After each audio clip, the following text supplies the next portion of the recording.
channel. If you haven't guessed it already, we are talking all about my plant babies today. If you're new to my channel, hello, welcome, happy Sunday. I don't know what day this is going to be when I release it, but happy Sunday or whatever day it is. And if you're an OG, hello, welcome back. Hope everyone is doing well in the midst of a new year, still ongoing pandemic, still ongoing craziness in the entire world. I decided to go ahead and do my plant tour because I have had a lot of people ask me questions about it, and I did do a poll. I did a couple of polls, and a lot of the questions were, you know, how do you get started? Where do you get your plant pots from? Where do you get your plants from? How do you keep your plants from dying? And so I'd like to start by saying that I did not always start off as a plant mom. Honey, I had no green thumb to speak of. My mom has a green thumb. I would always forget to water her plants. She would tell us to water her plants every time she would go to work or wherever. We would, all three of us would always forget. And my grandma also has a green thumb, and she never asked us to water because she already knew, honey. She already knew we were gonna forget. So she never bothered us. But my grandma, you know, she would grow her like cucumbers and tomatoes and her little flowers, and my grandma had a whole little situation. I cared about them, but not to own them. And I always love flowers though. Like, if you ever want to make me happy, if you ever make me mad, if I'm ever sad about anything, like a plant or a flower will always make me happy. And it wasn't until I moved to New Jersey when my mom gave me an Easter lily plant. She gave me her aloe vera plant and her succulent plant. The succulent died after a little while because I didn't know what I was doing at the time, and I'm like, how did I kill a succulent, y'all? And the Easter lily, if you ever had one of those, it will let you know that it's thirsty. Okay, it'll just put on a sad show, honey. And I was like, oh, okay, that's pretty easy. And then aloe vera, very easy, very low maintenance. I actually ended up using the aloe vera for my hair. And then when I moved from New Jersey, I gave it to my friend, and it's still alive today. It's still alive and kicking. It's beautiful and full. When I moved to Atlanta, I moved here with the Pothos that my grandma gave me. And then when I first got here, my friend Tina helped me get this big old bird of paradise that I found at Ikea. I didn't even know Ikea sold plants, okay? So I'm in Ikea shopping for like stuff for my apartment, and I see these big old plants. I'm just like, why? And they're like $40, $50 for a 6-foot birds of paradise. I'm just like blown away. So she brought her husband's truck, helped me load it up. The leaves got a little split, but we got it up there. I still didn't know what I was doing. I just knew I wanted some plants. I didn't know it was gonna turn into all of this. I went shopping at Trader Joe's, and I'm like, oh, Trader Joe's has plants. I did not know this. So I picked up their succulents. I get all of my succulents, FYI, from Trader Joe's. They sell succulents, they do sell pothos. I got ivies from there before, like especially during the springtime. I cannot wait to go there during the springtime this spring because the plant selection is going to be pop and drop out, okay? So every time I would go to Trader Joe's to shop, I would maybe buy 2 or 3 because they're only like $5.99 a piece. They're already potted, okay? So literally the only thing you have to do is water it. But then I was like, oh, I do need to depot this, kind of like freshen up the soil, prune it a little bit, and spray it with the neem oil to keep the gnats out or whatever, because I think that's where the fungus gnats started to come from. So it was like a slow progression of like taking care of the easiest plants to the not so easiest plants. I didn't realize how not difficult birds of paradise are, but they need a lot of light, they need a lot of water, and I was so busy like grinding when I first got here. I didn't do all of the research. And I also got a fiddle leaf plant, did not do any research on it. That thing died on me. Like, my boyfriend at the time helped me go and get it because it was really big and heavy. And I got it from Citizen Supply at Pond City Market. Love that store. And so I'm just like, dang, why the leaves keep falling off? So it was a struggle. But when I moved to this place, I had all my succulents were still alive. My snake plants that I got from Ikea were still alive. And by that time I had like 12 plants. So I got this like ivy thing that's supposed to like zap out all of the bacteria and viruses in the air. Honey, it killed all my plants. It killed all of my succulent. Any plant that was in there except the snake plant. Listen, this thing can survive just about anything. All of those died, and I was devastated because I'm like, I had collected all of those succulents over a time, and I'm just like, okay, I'm gonna have to be a little bit more careful with this next batch that I get. So I slowly started to kind of like build it up. I went to Varnish and Vine. It's a pop-up shop that's in South Atlanta. And I went there and I saw all of these like black owned, you know, plant nursery companies, Bradford Botanical Company. I probably got like at least 7 or 8 plants from them. 2 of my Birds of Paradise are from them. 2 snake plants are from them. A Pothos is from them. I also got a Montserrat from Facebook Marketplace. Those are the 5 places that I go to get my plants religiously. I have about 20 plants now. And as far as like the plant pots, I get that question a lot.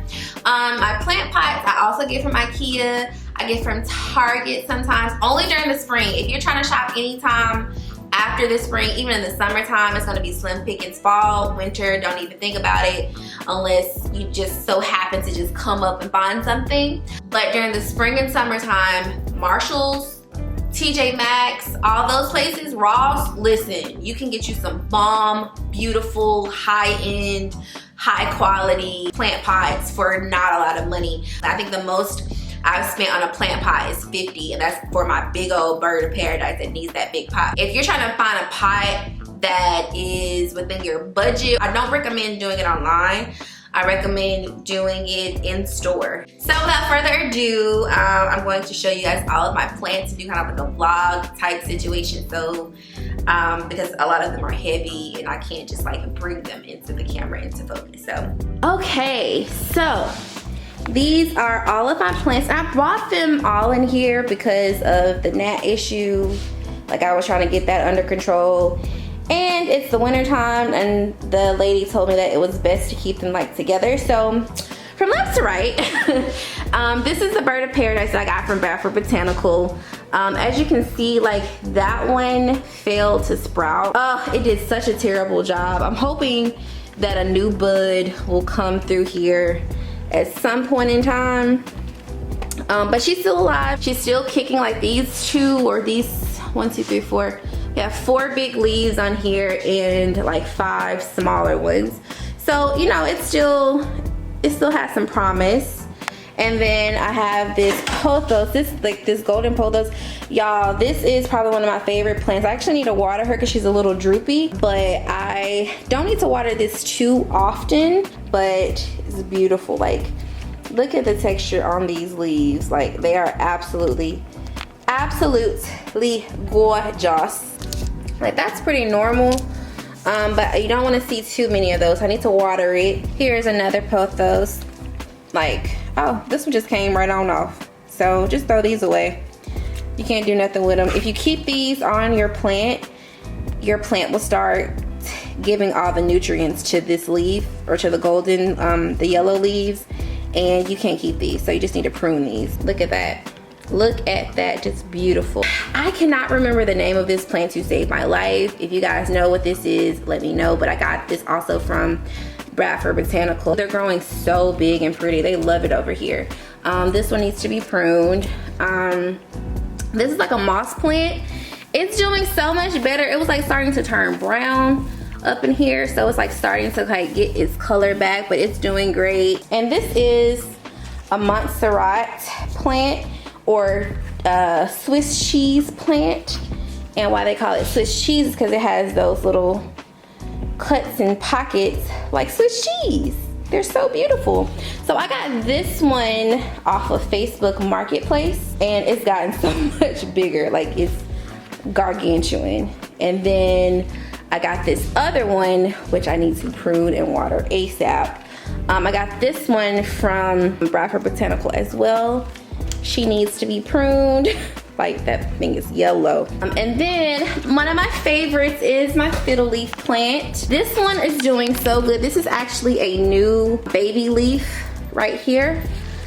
So she's doing really, really well. So this is a ZZ plant. I got this from Lowe's.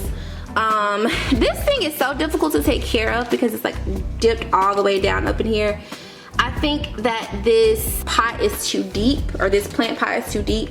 So I'm gonna have to put something below it to lift it up so I can like monitor it a little bit better. It's just sitting all the way off in here and I'm not being able to catch these. So I need to prune this ASAP. So this snake plant was doing terrible downstairs. I don't know what happened, but I had to prune about 4 leaves off, and I've never had to prune off a snake plant leaf, but it's doing pretty decent down here. Here's a new one that sprouted a while ago, and this one is new as well. And then here's another snake plant. So these 2 snake plants I got from IKEA about a year ago. And then this is a plant that my bestie, my best friend, bought this for me for my birthday this past summer. I cannot remember the name of this plant to save my life. However, the leaves on here reminds me of the leaves on these. So again, if you guys know the name of these, let me know. And this is another snake plant that I got from Bradford Botanical as well. And then this one over here, I'm not even gonna bother because y'all, I got this from Trader Joe's. This is the worst plant I've ever gotten from Trader Joe's. Like it is just not cooperating at all. I'm so sick of it. So this is another smaller ZZ plant that I was gifted from Bradford and Botanical. And look, there's a new bud right here. I love seeing new buds. I think that's the only one that I see. However, there's a plant that I had no idea could not do sunlight because it would burn it, and it's this money plant. This money plant is, baby. I have a couple of new sprouts. Like I have, let's see, 1, 2, 3, 4, 5, 6, 7, 8. So I have a lot of new leaves coming, but then I have this curling happening, so I need to water it. But look what happens when you put a money plant in front of the sun. It will burn it. It will burn it. Oh. Yeah, so I had this plant in the room with all my other plants, and I lost at least like 4 different leaves. And so since I am here, let me show you this nasty stuff. So these are gnat traps. I have a couple of them, a couple types. This is so gross, but this is how you know that it works. And I think I overwatered this thing. Look at all those gnats, all of those freaking gnats. I'm 100% I overwatered this plant, golly. But yeah, they're all dead, but these things work. So I need to buy some more. I put 2 in here. So if you ever looking for something where it's easy, there's no odors, there's nothing you have to plug in, these sticky traps they are bomb. So for the next video, I am going to go over like the different tools that I use because I don't want to like overload you guys in one video. Like this is already gonna be a long video. So I'm also gonna do an accompanying blog post. That blog post is going to have almost everything, like my entire Amazon storefront page of where I get all of my products from the little plant catch, from the gnat catcher to the neem oil to the soil that I use, the charcoal, all of that. So I hope you guys enjoyed this video. Please let me know how many plants that you guys own. I would love to know that. Are you a new plant mom? Do you have a green thumb? And what type of plants do you guys have? What are your favorite plants? I want to know all of that because I want to talk more about, you know, the things in my home a lot more on my YouTube channel. So until next time, I'll see you guys later. Please rate, comment, and subscribe. Bye guys.